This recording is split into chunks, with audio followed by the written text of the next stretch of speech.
갑자기 궁금한 게 하나 있는데 프로페시아나 아보다트가 급여가 되는 나라가 있나요? 없죠. 예, 없습니다. 네, 없어요. 발기부전제도 사실은 해피드럭인데 그거를 급여를 해줘야 되지 않나?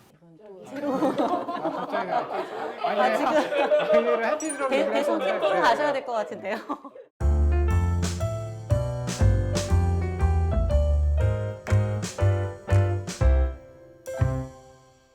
아니 그러면 여성 탈모 환자는 아무것도 안 해주나? 아니죠. 그래서 지금 공약에 다른 부분에서도 지원을 하겠다고 지금 하잖아요. 그 여성들도 와서 치료를 10만 명이 아까 받고 있다 그러지 않았습니까? 그분들에게도 당연히 똑같이 공약을 지켜야 되는 거고, 왜냐하면 남자는 해주고 여자는 안 해준다 이럴 수는 없잖아요. 그럼 여기서 잠깐 여성들이 탈모 치료 받을 때는 주로 어떤 치료 받게 되나요? 여성 탈모는 일단 혼자 하는 치료와 병원 치료를 이렇게 나눠요. 남자는 이게 되게 막강하거든요. 지금 탈모약은 진짜 꽤 크게 혼자서도 꽤 남자는 이게 치료를 할 수 있는 거죠. 근데 여자는 사실은 별다른 게 없어요. 그 미녹시딜이라는 일반 의약품이 있거든요. 그건 전문 의약품은 아니에요. 그냥 약국에서 바로 사실 수 있는 일반 의약품 바르는 약이 있는데 좀 어마어마한 걸 기대하기는 좀 어려워요. 솜털 정도 나고 좀 탈모를 억제하는 정도. 사실 그게 유일하고 일반적으로는. 그리고 뭐 하나를 굳이 추가하자면 이제 뭐 맥주 효모 있어요.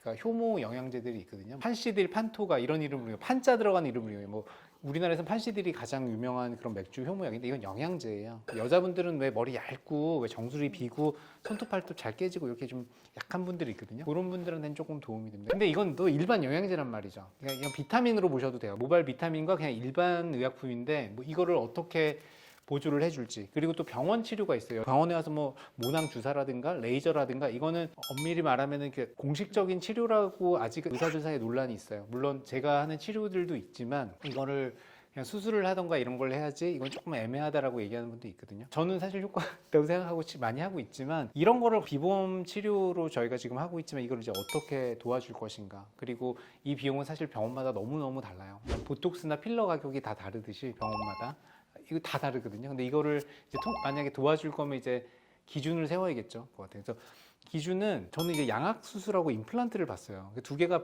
보험이 되는 경우가 있거든요. 양악 수술은 되는 경우가 이제 부정교합이 되게 심한 경우, 이제 막 우리 흔히 말하는 주걱턱이라서 막 씹지도 못하고 진짜 대학병원에 입원해서 수술하기도 하고 그랬거든요. 양악 수술. 그래서 부정교합을 마치거나 일반적인 어떤 외상으로 인해서 정말 기형이 생겼다던가 아니면 정말 천천성 기형으로 인해서 어떤 안면의 구조에 문제가 있을 경우에 양악수술은 보험이 돼요. 그런데 우리 연예인들이 일반적으로 하는 양악수술, 미용 보험 안 돼요.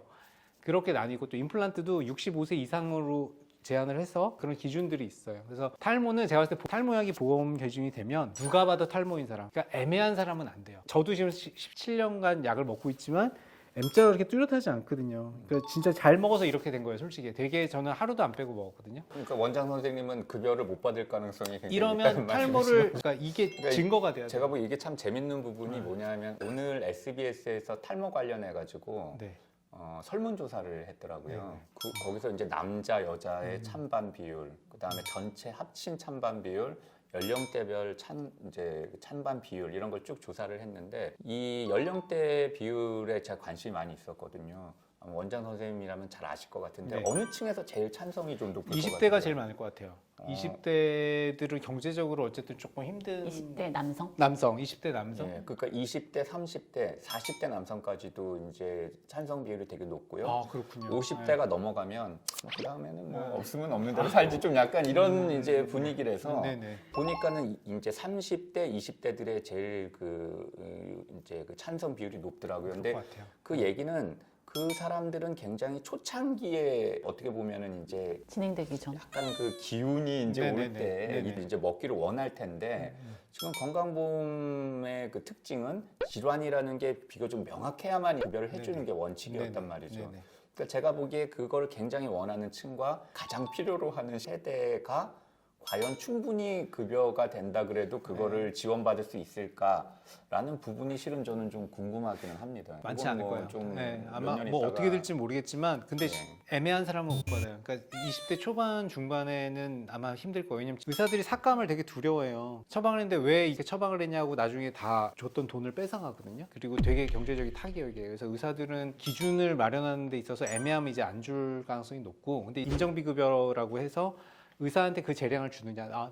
비보험으로라도 먹겠어요? 나는 이렇게는 내가 삭감당할까봐 못 주겠는데 당신 비급여로 먹을래요?가 그 권리를 주어질지 안 주어질지는 몰라요. 그것도 협의가 되겠죠. 제가 보기에는 이제 원장 선생님들의 엄청난 압박이 될 게 그래가지고 이제 비급여라도 먹을 거냐? 그럼 분명히 그 환자가 선생님 저 옆 병원에서는 처방을 받았다고 제 친구가 그러던데요. 그러면은 이제 원장님도 이거 참 갈등하신단 말이에요. 근데 갈등을 하다가 계속 그렇게 하다 보면은 예. 근데 딸도 크고 계시다. 근데 그거가 딸이 크고 있는데 그렇죠. 그러다 처음에는 이제 주겠지만 이제 삭감이 날라오면 이제 충격을 받고 안 주겠죠. 그러면 20대나 30대 탈모를 걱정해서 찾아오는 사람들 중에 실제로 아주 심각한 탈모 환자의 비율이 얼마나 돼요? 누가 봐도 심각한 탈모는 급여로 인정될 만한 탈모. 20대 환자 중에서. 저는 이제 모발 이식을 하기 때문에 좀 많은 편이긴 해요. 왜냐하면 모발 이식을 생각할 정도면 진행이 꽤 돼서 오니까 딱 봤을 때 탈모구나 싶은 분이 20대에서 그래도 한 30% 정도 되지 않을까 싶은데요. 20-30% 정도 되는 건데 저는 모발 이식을 하기 때문에 좀 높은 편이고 일반 탈모 진료만 하는 선생님들은 더 적을 거예요. 이렇게 심한 분들보다는 조금 진행된 분들의 비율이 좀 더 높을 거예요. 그 안철수 후보가 탈모 공약이 나온 뒤에도 입장을 냈잖아요. 예. 카피약을 더 싸게 공급하면 된다. 이 부분에 대해서는 어떻게 생각하시나요? 이 부분에 대해서는 제가 논평을 해야 되나 이런 생각이 드는 얘기인데요. 그러니까 지금 제일 핵심이 약이 비싼데 이 비싼 약을 원하시는 환자분한테 얼마큼 싸게 공급할 수 있느냐. 그리고 그 방법으로 이재명 후보는 건강보험을 적용하는 방식을 내놓은 거죠. 안철수 후보는 약값을 내리면 된다. 이렇게 얘기를 했어요. 아까 뭐 비급여라고 말씀하셨는데 비급여를 쉽게 풀이하면 국가가 약 가격을 컨트롤하지 않고 시장에 일종의 그 약가를 맡기는 겁니다. 근데 안철수 후보가 갑자기 시장에 맡겨져 있는 약 가격을 내리겠다. 그러니까 어떻게 내릴 거냐가 지금 화두고 그 어떻게가 건강보험을 적용하느냐 안 하느냐가 이제 논쟁이 된 건데 그 어떻게가 하나도 없이 내리겠다. 어떻게 아이가 공부를 잘합니까? 성적을 올리면 됩니다. 약간 이런 느낌의 얘기를 해서 별로 이렇게 논의를 할 게 없다. 저는 그렇게 생각해요. 저는 이거 생각한 거는 그거죠. 서포트를 해줘야죠. 그러니까 예를 들면 피나스테리드나 두타스테리드 생산하는 회사한테 세금을 감면해 줄게 그만큼이라든가 뭐 아니면 정부 무슨 연구 기금을 준다던가 하는 식의 서포트가 있지 않은 이상 힘들죠. 일단 정책 중에서 탈모 신약 개발을 좀 지원하겠다라는 것도 있었는데요. 이 부분에 대해서는 두 분 어떻게 보시나요? 이제 이재명 후보도 그걸 껴넣기도 했고 안 후보께서도 이 얘기를 하셨는데 한 알에 700원 하던 게 300원 뭐 이렇게 특허가 만료되면서 약값이 굉장히 낮아졌는데요. 그럼 새로 약을 개발을 하면은 지금 그 약가로는 도저히 수지를 못 맞추죠. 왜냐하면 제네릭 회사들은 개발 비용이 하나도 안 들어간 상태에서 그 약을 그냥 찍어내니까요. 그러면은 그거보다 훨씬 좋은 가격으로 들어오는 훨씬 좋은 약을 만들어야 되는 거잖아요. 그렇죠. 네네. 이거는 시장에서 이기기가 굉장히 어려운 부분이거든요. 그러니까 똑같이 만약 개발 비용을 준다 해도 회사가 제가 보기에는 탈모 치료제를 만들기 위해서 투자를 하지는 않죠. 지금 이 시장 상황에서.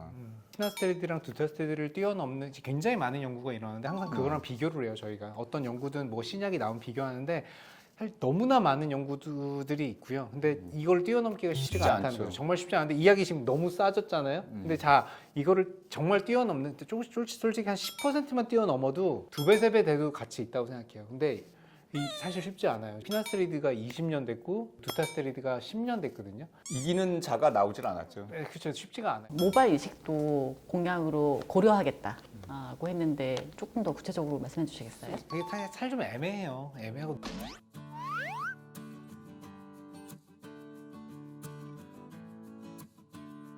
누구는 이제 조금만 탈모가 돼도 뭐 죽을 것 같다고 병원에 오시는 분도 있고요. 누구는 정말 누가 봐도 심한 탈모인데 별로 신경 안 쓰는 분도 있거든요. 근데 객관적으로 특히 여성 탈모는 좀 심각하다고 봐요. 그리고 되게 젊은 분에 있어서의 심각하게 진행되는 탈모 20살인데 정말 여기 이렇게 없어서 오시는 분도 있거든요. 근데 정말 우울하고 슬퍼요. 그런 경우 정말 가족들이 와서 다 울고 저도 사실 같이 울기도 하고 그래요. 근데 그런 분들은 좀 탈모약은 비용이 얼마 안 돼요. 근데 모발 이식은 정말 비싸거든요. 500만 원, 1000만 원 뭐 이렇게 가기도 해요. 예. 근데 그런 거는 조금 도와주면 좋지 않을까 그 생각도 하기도 합니다. 중증 탈모 환자는 몇 명이나 되게 드뭅니다. 정말 뭐 한 달에 한 분 정도, 한두 분 정도. 그러니까 그게 딱 객관성이 있어야 될 것 같아요. 정말 우리가 봤을 때 아까 말씀드린 안면 장애라든가 정말 누가 봐도 심각한 거는 국가에서 좀 도와주면 너무 좋겠고 중증 탈모 환자분들한테 좀 특히 모발 이식에 있어서 좀 도와주는 거 이거는 좀 좋은 것 같다는 생각이 조금 듭니다.